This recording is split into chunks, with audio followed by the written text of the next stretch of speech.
Olá, amigas e amigos da TV Taperá, pessoal que nos acompanha. Hoje eu queria conversar com vocês a respeito de qual o caminho que nós deveríamos seguir. Tem algum caminho certo? Apesar de que, eu já falei várias vezes que ninguém tem certeza de nada.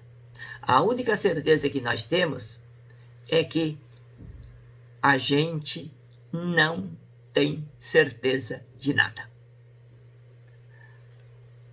Está aí a quarentena, estendida até o dia 31 de maio pelo governo do estado, né? Como justificativa é que o isolamento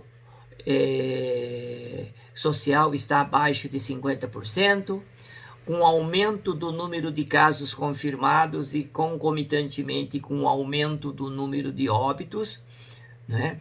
O Estado optou-se pela extensão da quarentena e também a obrigatoriedade do uso da máscara em locais públicos. Então, são essas duas medidas que o governo do estado de São Paulo, decretou. Mas o que a gente nota é que muita gente ainda não está usando a máscara. O comércio não essencial também não está aguentando. Então, estão funcionando. E a gente entende, as pessoas que trabalham e que ganham do seu dia a dia, trabalha de dia para poder comprar o jantar, para eles é atividade essencial o seu ganho. Mas, por outro lado, as autoridades eles não podem deixar sem dar uma diretriz para a população. Aí que está o conflito. E qual o caminho certo? É difícil. Então, o que eu sempre digo é que nós precisamos, na pior das hipóteses, tentar seguir as recomendações das autoridades. A autoridade estadual, a autoridade municipal e, logicamente, do governo federal. Agora, o que a gente vê, entre os cientistas, entre as autoridades políticas, principalmente, autoridades sanitárias, se tem pouco consenso e muitas divergências. A gente vê cientistas tendo uma opinião que ela é muito contrária a outro tipo de opinião, entidades científicas com uma posição que se confronta com outra opinião de uma outra entidade, Enfim, uma série de discursos, um falando que tem estudos, outro estudos científicos comprovados, outro fala, não, isso aqui já tem trabalho publicado. Quer dizer, todo mundo se baseia num linguajar, do lado científico para tentar suplantar e fazer prevalecer a sua fala. E aí que confunde mais, não só a população, e confunde também as pessoas que acompanham o dia a dia, o noticiário científico. Só para vocês terem uma ideia, vocês já viram falar em hidroxicloroquina, Isso aí está em voga, todo mundo discutindo e tal. Então não existe consenso, E o que eu queria dizer para vocês é o seguinte, para ver essa confusão toda.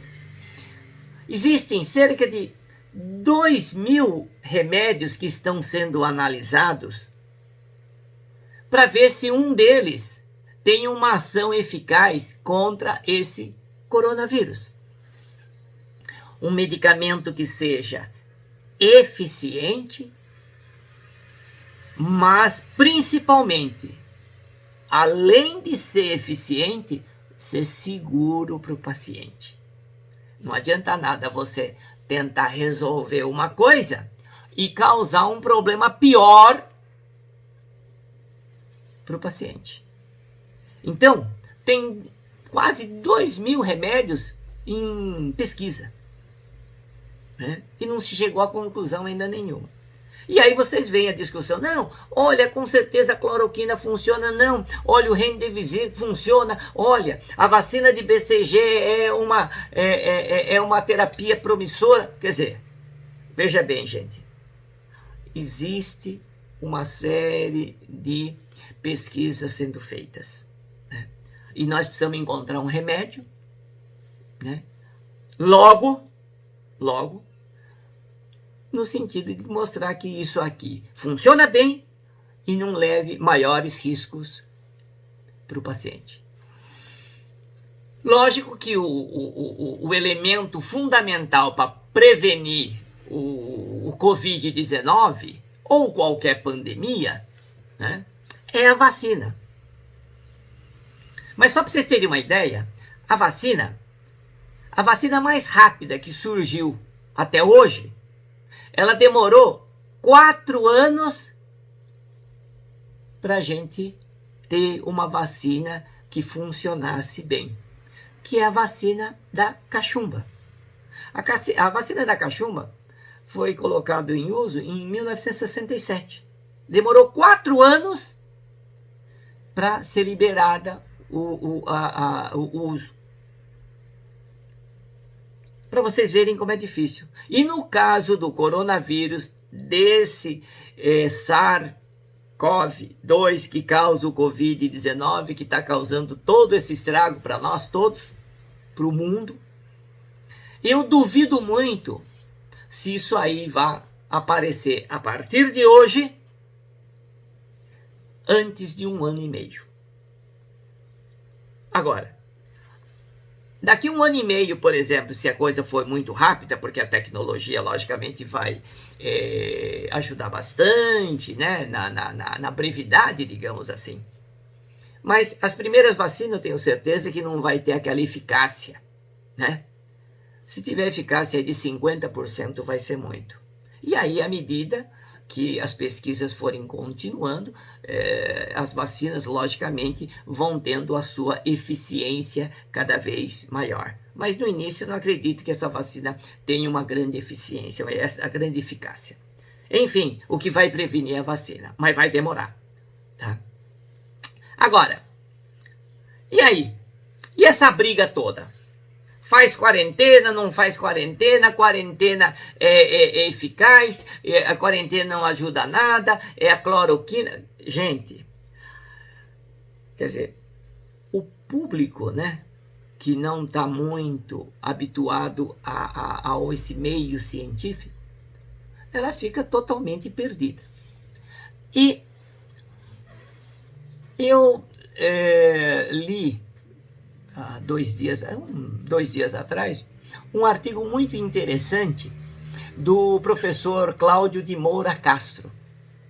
O professor Cláudio de Moura Castro, ele é um pesquisador em educação e vez ou outra ele escreve no jornal Estado de São Paulo.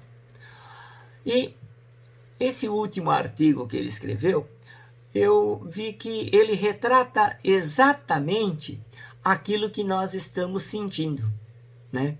Porque ele fala assim, que o público, né, está atônito, né? Percebe essa guerra, né, essas guerras encarniçadas e dilacerantes entre cientistas, né? Aí eu estenderia, não só entre os cientistas. Essa guerra é entre cientistas, médicos, políticos, né? E entram também em cena aqueles que entendem alguma coisa do problema e mais os que não entendem nada. Agora, esses que não entendem nada é que são os mais pródigos em palpites definitivos.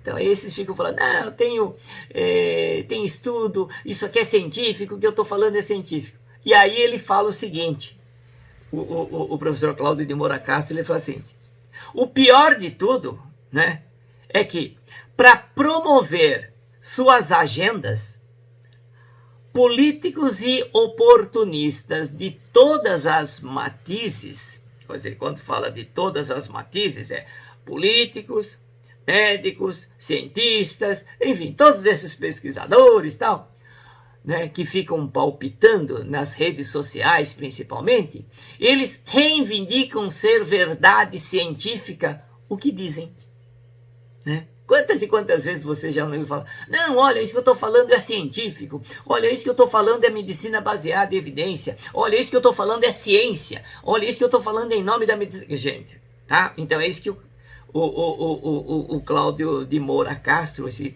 pesquisador em educação, ele está chamando a atenção. Às vezes, ele fala o seguinte, que às vezes parece que existe uma ciência de esquerda e uma ciência de direita. Para vocês verem, eu achei muito interessante esse texto, porque realmente retrata bem, né?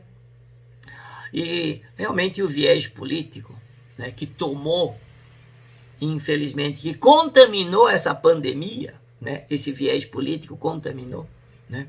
Um não pode falar uma coisa porque já acha que a coisa é política. Não concordo simplesmente porque não concorda, porque é de facção A, facção B, partido A, partido B, enfim, vocês entendem porque vocês estão acompanhando. Então, o que nós temos que sempre orientar para todos que nos acompanham, que nos seguem através da TV Taperá, é o seguinte, gente, né? Ninguém sabe o certo. E alguma coisa nós temos que fazer. Em alguma coisa nós temos que acreditar. Mesmo que lá na frente a gente possa dizer, olha, estava tudo errado. O estrago causado foi muito grande por causa do erro. Mas o que eu queria reforçar é o seguinte, ninguém tem culpa de nada. O grande culpado é a pandemia causada pelo coronavírus. E é nessa hora que a gente tem que abrir a nossa mente, né, e aguçar o nosso espírito de solidariedade, sempre sabendo que as pessoas estão fazendo as coisas sempre objetivando o bem-estar de todos. Quando eu digo bem-estar, é o bem-estar, né, tanto no aspecto da saúde, como no aspecto financeiro, quer dizer, econômico, em tudo. Mas é difícil essa equação. Mas o mínimo que nós podemos é acreditar, né, na boa vontade das pessoas. Então o que nós temos que fazer? Né? Seguir essas orientações.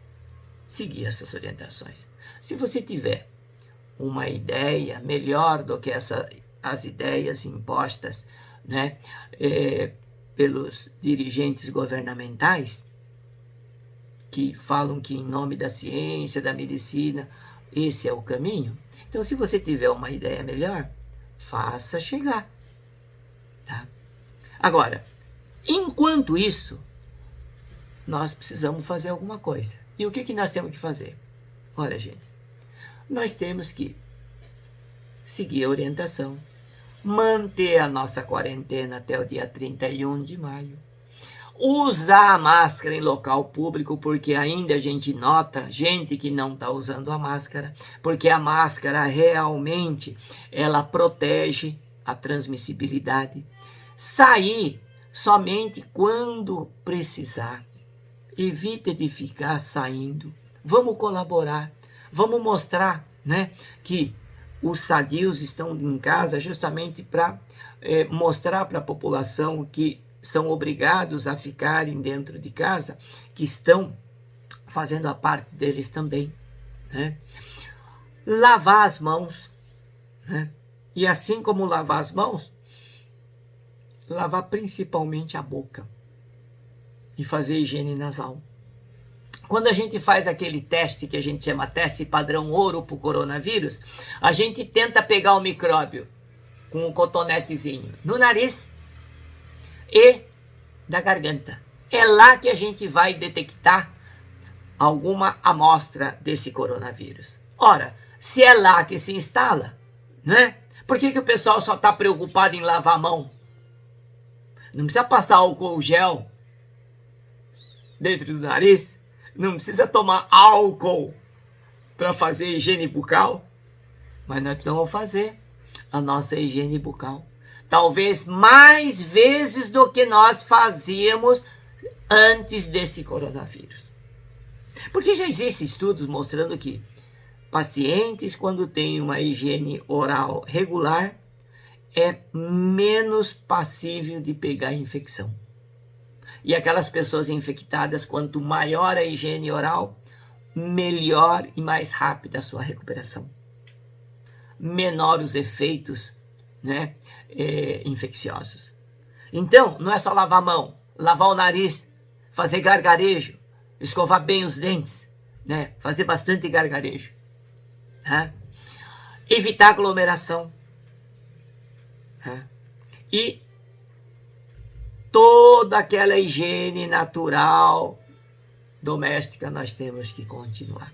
Pelo menos é o mínimo que nós podemos fazer para ajudar as autoridades a enxergarem se esse é o caminho certo ou se nós teremos que mudar o rumo das atitudes. Porque aquilo que eu falei, qual é o caminho certo? Ninguém sabe. Se a gente fizer direitinho, olha, vamos supor, o nosso índice de isolamento está 70%, por exemplo. Mas mesmo assim, continua aumentando o número de casos confirmados, continua aumentando o número de mortes, aí são dados importantes para que as autoridades, né, tanto sanitárias, autoridades científicas, governamentais, através desses dados poder ver, olha, diante desse cenário, a população colaborando, a população fazendo direitinho a lição de casa, a situação continua essa, então nós temos que mostrar que aquilo que nós fizemos não foi eficiente, então nós temos que mudar a estratégia. Então, para isso é que cabe a nós, população, seguirmos as orientações para que as autoridades possam ter o retorno de tudo isso e poder analisar o próximo passo, né? Lembrando que a contagiosidade do coronavírus, ela ocorre antes da pessoa ficar doente. Uma semana antes da pessoa ficar doente ou ter as primeiras manifestações do coronavírus, ele já está propagando o micróbio. Essa é uma constatação num trabalho que foi feito há pouco tempo na China e que foi demonstrado isso. Quer dizer, antes da pessoa manifestar a doença, ele já estava tendo a sua disseminação. Diferente da gripe, do H1N1, porque o H1N1, né, ela transmite quando a pessoa pega. A pessoa pega o H1N1, a gripe, a influenza, e é aí que ele tem possibilidade de transmitir. No coronavírus, não. Antes da gente apresentar os primeiros sintomas, ele já está transmitindo. É por isso que tem muita gente assintomática que está falando, eu não tenho nada, mas com certeza ela está passando para muitas outras pessoas que essa pessoa possa ter contato.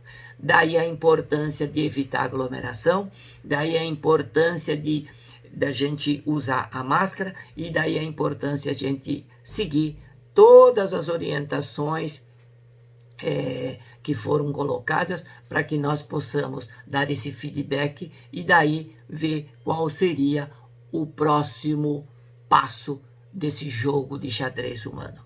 Tá certo? Minha gente, então, aí vai a pergunta mais uma vez. Qual o caminho certo? Um abraço a vocês, continue nos seguindo através do Instagram, @TV Itaperá. Compartilhem o nosso programa através do Facebook, né? Jornal Itaperá. E assista os nossos programas lá no YouTube TV Itaperá. Um abraço a todos, até o próximo programa.